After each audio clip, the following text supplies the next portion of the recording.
Le point numéro 6 vous permet d'observer les fouilles archéologiques en plein air, conservées en l'état pour les visiteurs.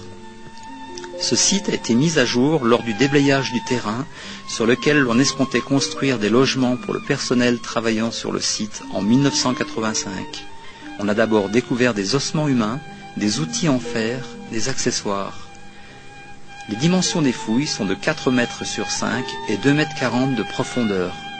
2 squelettes ont été conservés sur le lieu des fouilles, les 2 autres sont au musée national. Le squelette du fond est celui d'une femme âgée de 25 à 30 ans. Sa tête est tournée en direction du nord-ouest. 2 vases sur le côté droit de la tête, un autre près de sa main droite. Au niveau de son coude droit se trouvait une hache en bronze. L'autre squelette est celui d'une femme âgée de 20 à 30 ans. Sa tête est tournée en direction sud-est. Des objets et bijoux ornent cette jeune femme. Un vase en bronze au-dessus de la tête, un autre au niveau du genou. À ses pieds, une poterie et divers objets en fer.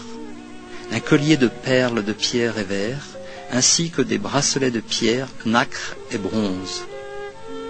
De nombreux squelettes et sépultures ont été exhumés entre le district de Sayok et la province de Kanchanaburi.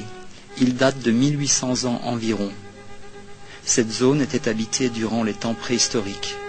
Elle a évolué et s'est développée avec l'arrivée de nouvelles civilisations influentes. Tous ces squelettes sont-ils les ancêtres des constructeurs du site de Munsing? La visite du site est maintenant terminée. Nous vous remercions de rapporter le système audio et de le remettre au personnel du comptoir d'information. Nous espérons que vous êtes satisfait de votre visite. Merci beaucoup et bon voyage.